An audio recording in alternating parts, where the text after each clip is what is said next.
It's my great pleasure to introduce you to Hiram Simon. He is the founder of WineWise and a provider of many great wines to my store.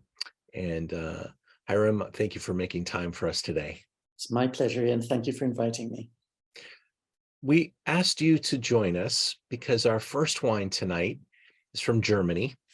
And it is not necessarily the first place you think of for a world-class rosé. But I will say that everyone we've sold this wine to has been super impressed. And I really wanted to get your take on this wine. And I've got a little PowerPoint for us to go into. Let me open that up.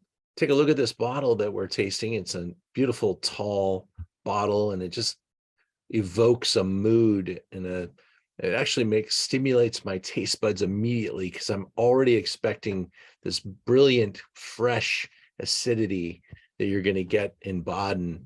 And tell us about this wine, Hiram. Well, first, can you start with how do I pronounce it? Well, let's leave the full. If you want me to read out the whole name of the wine, it's Weingut Freiheirr von Gleichenstein, Pinot Noir Rosé, Trocken, Baden. The family's somewhat proud of their aristocratic background, and more importantly, they have been proprietors of this estate since 1634. Oh, wow! The part of 400 years. The current proprietors, Johannes and his wife Chrissy, are the 11th generation. Baden is a really misunderstood region. There are vineyards on the shores of which are in this dark turquoise color, and each individual sector of Baden really produces wines that is quite distinct from those produced in the next one.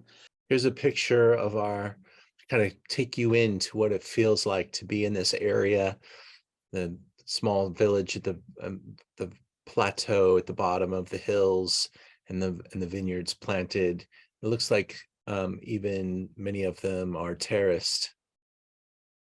Yes, in fact, von Gleichenstein has holdings in 3 principal classed vineyards in this area. They're in the village of Oberrotweil, which is the largest of 5 villages within the what you might call the canton, or the Germans have a lovely word for it, which is Kreuz of Vogtsburg. And so, as you were saying, this brand has been, or this vineyard has been around since the 1500s? Well, the history of the estate actually stretches back to the late 15th century. And there are records going back as far as the 11th century. Oh my goodness. Maybe even earlier, of this grape variety in this country and in this region. And you can tell that there's some history here in the cellar. An old building. Old building. It's a great solace that this wine palpably improves in the bottle, to the point where even at 5, 6, 7 years of age, it can be an absolutely delicious drink. I think that's a fantastic place for me to interrupt, because almost all the wines that we're going to drink in this particular show tonight will really be you're tasting them in a youthful state. But I will say that we tend to think of rosé as something that has to be drank fresh, and I think that's wrong. And I'll just put it that abruptly.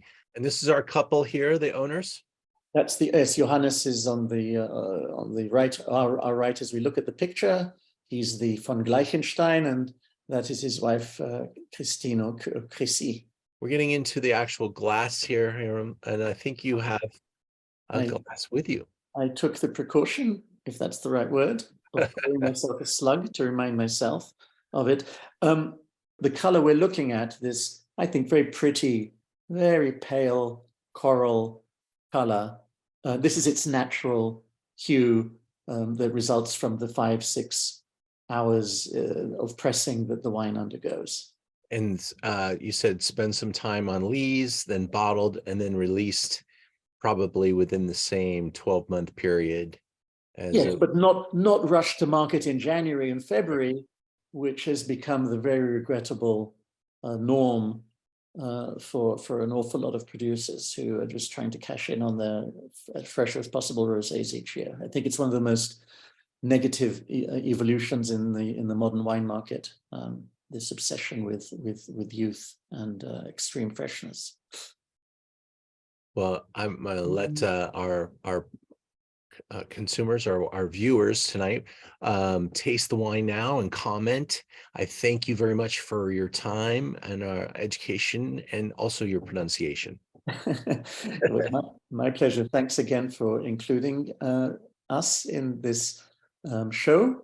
And I do hope that everybody enjoys the wine very much indeed.